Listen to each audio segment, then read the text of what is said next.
सो हम डिस्कस कर रहे थे reflection of light at spherical mirrors, और उसमें हमने 2 टाइप के मिरर्स पढ़े थे, कॉनकेव एंड कॉन्वेक्स। तो आज हम जो फाइंड करेंगे relation between focal length and radius of curvature of mirror. So हम बात करें फोकल लेंथ और रेडियस ऑफ कर्वेचर के रिलेशंस के बारे में। तो ये हमने एक कॉनकेव मिरर लिया हुआ है, ठीक है। ये इसका पी आपको पता है, इसका पोल है, ये आपका फोकस पॉइंट है, ये आपका रेडियस ऑफ कर्वेचर, यहाँ से सी से पी तक को रेडियस ऑफ कर्वेचर कहते हैं। सी क्या है आपका सेंटर ऑफ कर्वेचर। तो आपको रिलेशन फाइंड करना है, तो उसके लिए आपने क्या लिया है, एक पैरेलल रेज लिया आपने। ये सपोज करो ये कोई ऑब्जेक्ट है, उससे आपका पैरेलल रेज आ रही हैं आपकी इन्फिनिटी से। पैरेलल रेज जैसे ही आपका मिरर के एम पॉइंट पे इंसिडेंट होती है तो वो क्या होंगे, रिफ्लेक्ट होंगे। एंड जब वो रिफ्लेक्ट होती है तो वो कहाँ, जब पैरेलल रेज है वो कहाँ पर कन्वर्ज होती है आपको पता है, फोकस पे, यानी वो फोकस से होते हुए जाएंगे, ठीक है। तो ये आपकी, हम इसको कंसीडर कर सकते हैं इंसिडेंट रे, और ये आपकी क्या है, रिफ्लेक्टेड रे, ठीक है। सी से हमने सी आपका सेंटर ऑफ कर्वेचर से आपको पता है आपका जो ये आपका मिरर है, इस पर आप किसी भी पॉइंट पे जो लाइन ड्रॉ करते हैं वो क्या होता है, नॉर्मल होता है। तो इस तरीके से अगर हम देखें तो सी एम जो है किसकी तरह वर्क करेगा, नॉर्मल की तरह। तो हमने कंसीडर कर लिया फॉर एग्जाम्पल ये जो एंगल है इंसिडेंट एंगल, इसको हमने ले लिया सपोज करो थीटा, और ये आपका ये क्या है, रिफ्लेक्टेड है, तो वो भी नॉर्मल से कितना एंगल बनाती है आपको पता ही है, लॉ ऑफ रिफ्लेक्शन हमने पढ़ा हुआ है, थीटा, ठीक है। तो आपका ये एंगल हो गया। अब ये टोटल एंगल देखें तो ये कितना होगा, 2 थीटा। तो अगर हम देखें तो ये क्या है आपका अल्टरनेट एंगल है, तो ये भी कितना होगा आपका 2 थीटा, ठीक है। तो अगेन अब हमने क्या किया है, एम से जो है एक नॉर्मल ड्रॉ किया है प्रिंसिपल एक्सिस पे, ठीक है। और इसको हमने सपोज करो कंसिडर कर लिया है डी, ठीक है। तो अगर हम देखें in triangle C M D, ठीक है। तो अगर ये आपका थीटा है तो ये वाला एंगल कितना होगा यहाँ से, थीटा, अगेन अल्टरनेट एंगल। तो tan थीटा कितना होगा, M D upon C D, this is equation number 1 in triangle F M D. tan 2 theta कितना होगा, M D upon F D, this is equation number 2।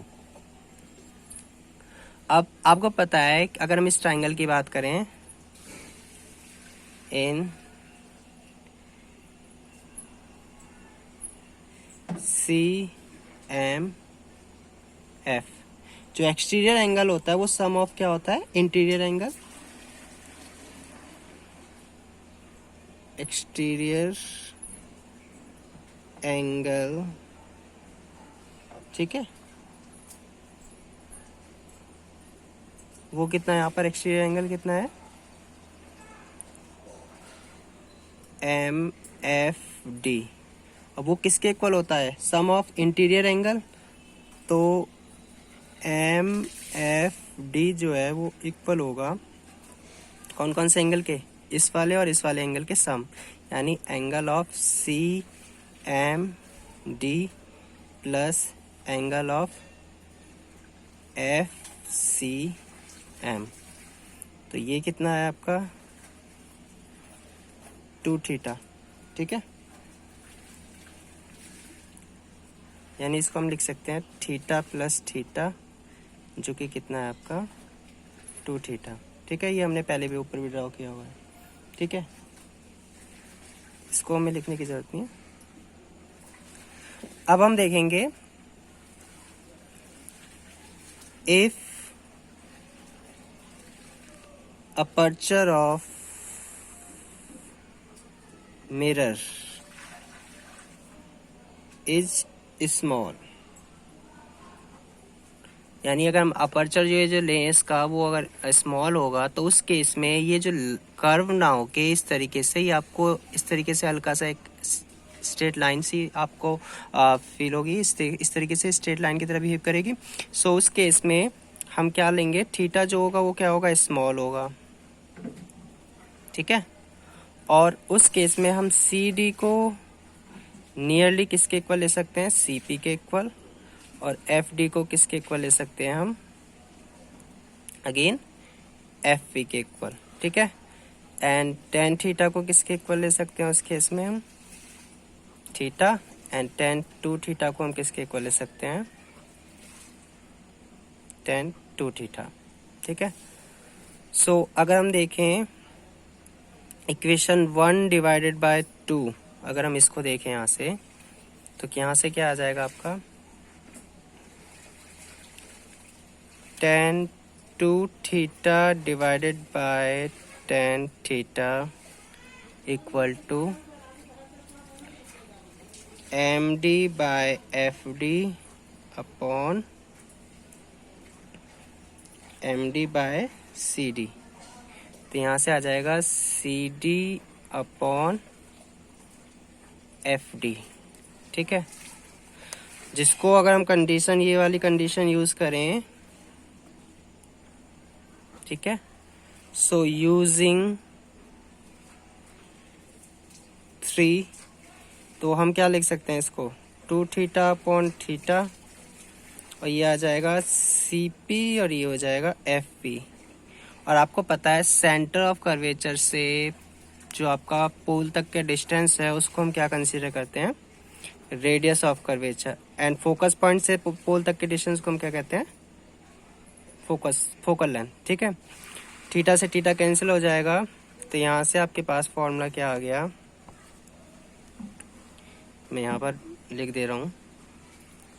तो formula क्या होगा यहाँ से, F is equal to R by 2. This is your relation between focal length and radius of curvature. तो एक बार फिर से देख लेते हैं हम, ठीक है। तो आपका इस तरीके से डायग्राम है। हमने सबसे पहले ये वाला ट्राइंगल लिया है, ये सी एम डी, इसमें टेन थीटा निकाला तो क्या होगा, परपेंडिकुलर अपॉन बेस से ये आ गया। फिर हमने ये वाला लिया है, इसमें टेन थीटा देखेंगे तो क्या होगा, अगेन परपेंडिकुलर अपॉन बेस, ये आ गई इक्वेशन। अब आपको पता है इस वाले ट्राइंगल को अगर हम देखें इसको, तो क्या होगा, exterior angle is equal to क्या होता है, सम ऑफ इंटीरियर एंगल। तो ये जो एंगल है ये भी कितना होगा आपका, 2 थीटा होगा, ठीक है। वो आपका यहाँ से आ गया। अब आपने क्या है कंसीडर किया, अगर अपर्चर जो है स्मॉल होगा उस केस में थीटा स्मॉल होगा, उस केस में टेन थीटा को हम थीटा, टेन टू थीटा को 2 थीटा, और सी डी को सी पी और एफ डी को एफ पी कंसीडर कर सकते हैं, ठीक है। इक्वेशन 1 और 2 को हमने डिवाइड किया यहाँ से, ठीक है, 2 by 1 किया है हमने, ठीक है। इक्वेशन 2 को डिवाइड किया बाय 1 से, ठीक है। एम डी कैंसिल हो जाएगा, ये आ जाएगा। इसके आपने अगेन यूजिंग क्या हुआ है, 3 इक्वेशन को यूज़ किया है, ये कंडीशन है, थीटा से थीटा कैंसिल हो जाएगा। तो ये आपका सी से पी, अगर हम देखें सी पी क्या होता है, रेडियस ऑफ कर्वेचर, और एफ पी क्या होता है आपका फोकल लेंथ। तो ये आपका आ गया relation F is equal to R by 2, ठीक है।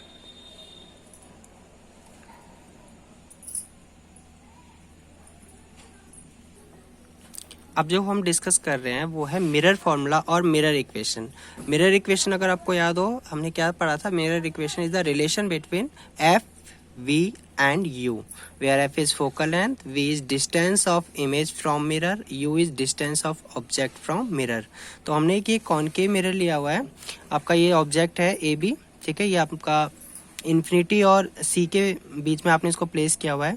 तो अगेन इसकी इमेज बनेगी, तो हमें एफ यू और वी में रिलेशन फाइंड करना है। तो हमने अगर हम देखें, अगर इससे इमेज फॉर्मेशन के लिए हम हमने जो लॉ पढ़े थे उसमें से कोई नहीं 2 लॉ को हम यूज़ करते हैं। तो हमने एक लिया पैरेलल रेज आफ्टर रिफ्लेक्शन जो है कहाँ से होके पास होंगी, फोकस से, और एक जो आपकी रे जो सेंटर ऑफ कर्वेचर से जा रही है वो अगेन मिरर्स के किसी भी पॉइंट से रिफ्लेक्ट होती है, तो उसी पास से आपका वापस जाती है। क्यों, आपको पता है कि सेंटर ऑफ कर्वेचर से जो भी लाइन ड्रॉ करते हैं मिरर के कर्व पे, सरफेस पे, तो वो क्या होता है, नॉर्मल होती है, ठीक है। और नॉर्मल आपका है, इंसिडेंट एंगल 0 होगा तो रिफ्लेक्टेड एंगल भी कितना होगा, 0।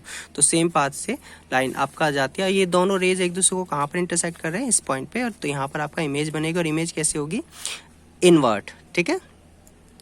तो अब हमें जो है रिलेशन फाइंड करना है। अब हम बात करें ऑब्जेक्ट का जो डिस्टेंस है P से उसको हमने कंसीडर किया हुआ है U, और जो इमेज का डिस्टेंस है एफ P से उसको हमने कंसीडर किया है V, और F से जो P तक का डिस्टेंस है उसको हम कहते हैं फोकल लेंथ। अब हमें इनके बीच में रिलेशन फाइंड करना है, ठीक है। तो अब हम करते हैं। तो अगर हम सबसे पहले अगर देखें तो इसको सॉल्व करने का जो तरीका है वो क्या है, हम जो है दो दो ट्राइंगल्स को कंसीडर करेंगे। फॉर एग्जांपल पहले मैं जो ट्राइंगल ले रहा हूँ वो जो सी से अटैच्ड है एक तरीके से।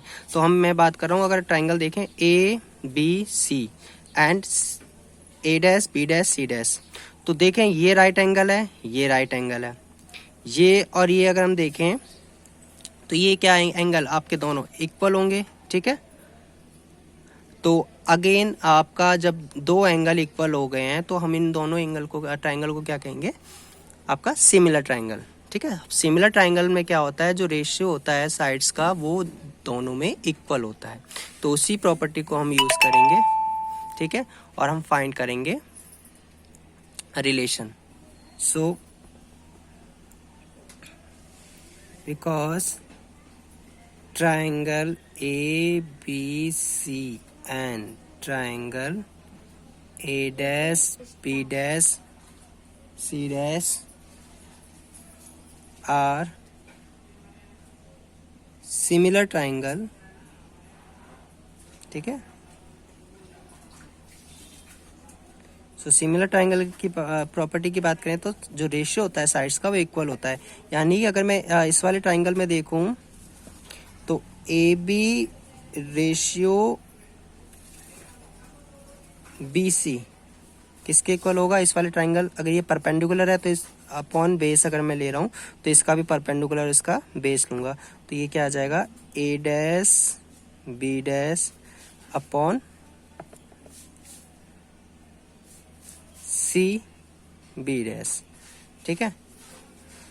अगर मैं इसमें इसको एक साइड ले आऊँ तो AB अपॉन A', B', तो वो क्या हो जाएगा BC upon C'। This is equation number 1। Same अगर हम बात करें, अब हम बात करेंगे जो ट्राइंगल जो F से अटैच्ड है, यानी आपका इसको नाम दे दीजिए M, यानी इस ट्राइंगल और इस ट्राइंगल की। तो again because triangle FA', B' and triangle FMD are similar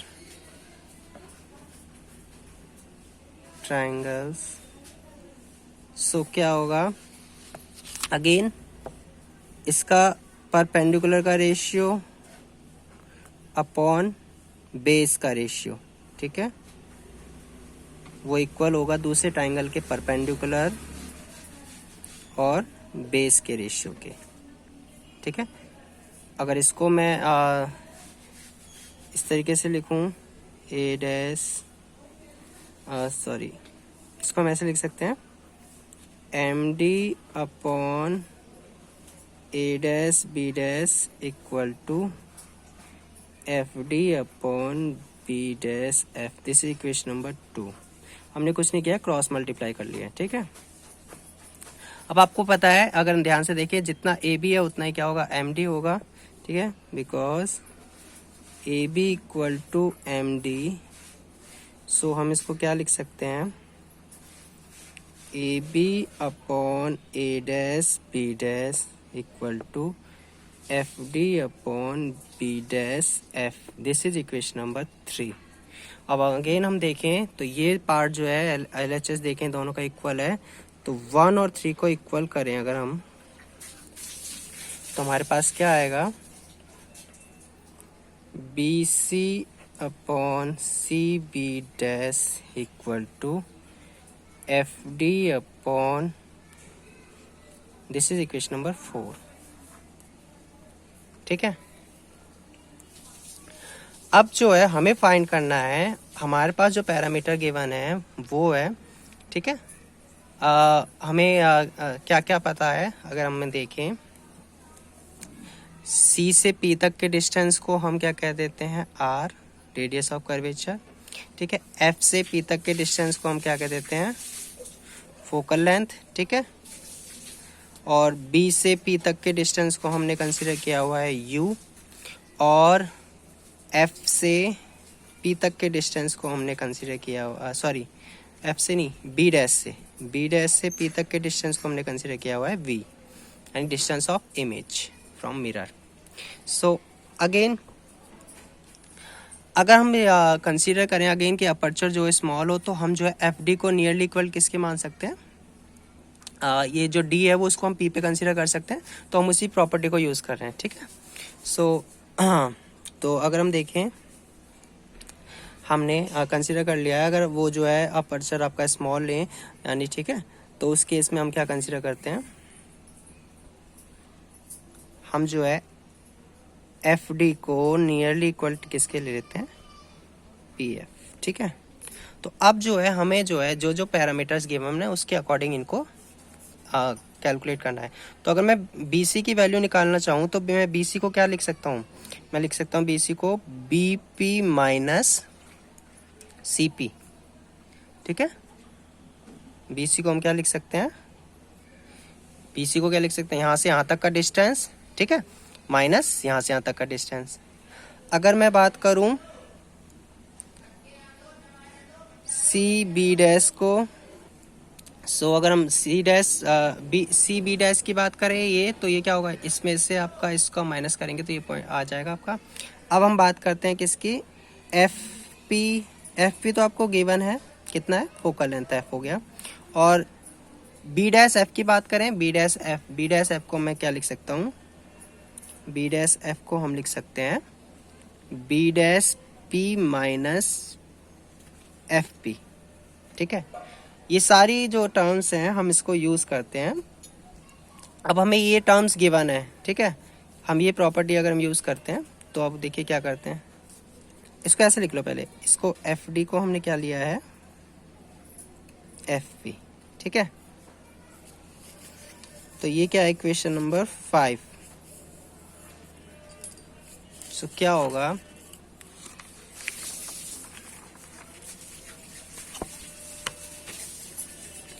so using 5 and 4, using 5 in 4, तो क्या आएगा आपके पास, सबसे पहले BC की वैल्यू रखें। BC की वैल्यू कितनी है आपकी, BC की वैल्यू है आपकी BP minus CP divided by, B dash की वैल्यू रखेंगे तो CP minus P dash P, और F की जगह FP ले लिया है, और इसकी जगह ले लिया है हमने B डैश F की जगह B dash P minus FP। तो आपके पास जो है ये टर्म आ जाएंगे।